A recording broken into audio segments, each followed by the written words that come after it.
up, sports fans? Al York Sports ready to bring to y'all the NFL preview. Huge weekend in the NFL.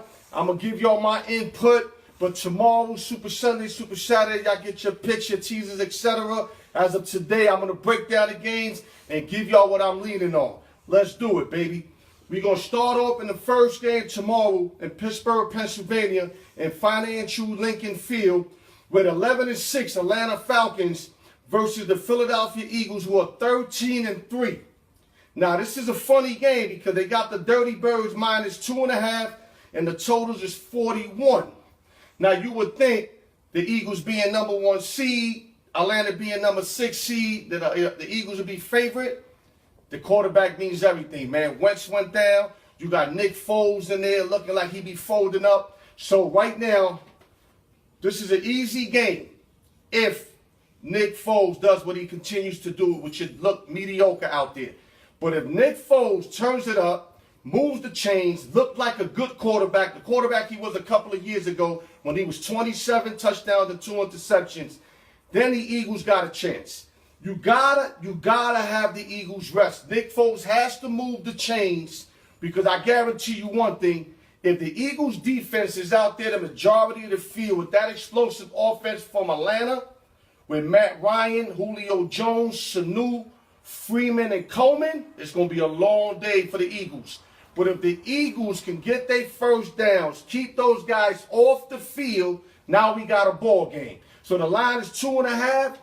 Gun to my head, I like the Dirty Birds only because of no Carlton Wentz. So that's game 1. Now, game 2 tomorrow, we're going to Gillette Stadium live in Foxborough, Massachusetts, as the 10-7 Tennessee Titans versus the New England Patriots. And the line is 13.5. The Patriots record is 13-3. Tennessee's 10-7. And you're not going to remember the Titans in this game. That happened last week in Arrowhead when they came back from a 21-3 deficit at halftime. And the Kansas City Chiefs folded with Andy Reid and them, who play not to lose instead of win. That's not going to happen with Tom Brady and them. Brady owns this team. He's 4-0. He's got like tremendous touchdowns, like 1 interception. The question tomorrow night is going to be how much New England is going to win by. That's the question. Are they going to cover the 13.5? They going to win the game, or are they going to cover the spread? I'm leaning on New England as of right now. I'll give you, like I said, tomorrow the teasers and the straight plays. Now we're going to game 3 on Sunday.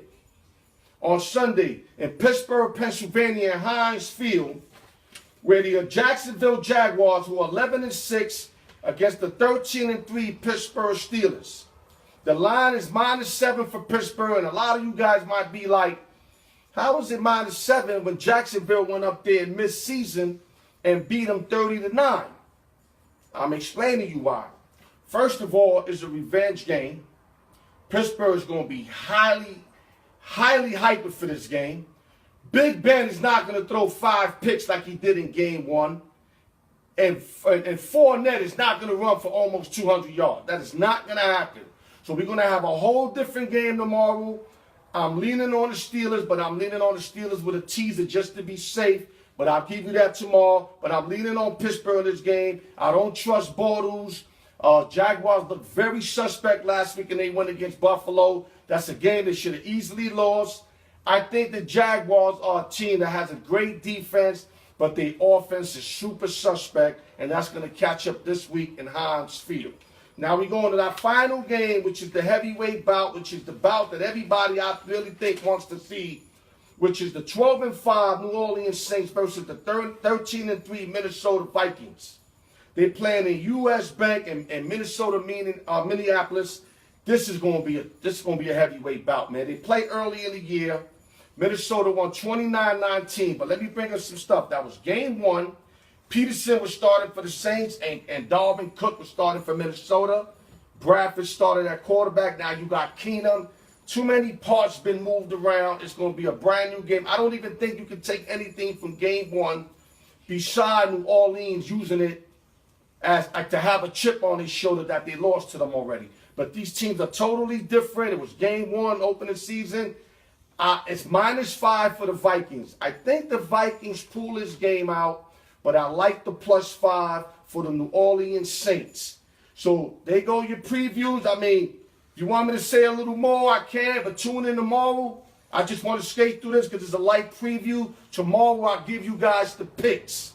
So it's ALYORKSPORTS.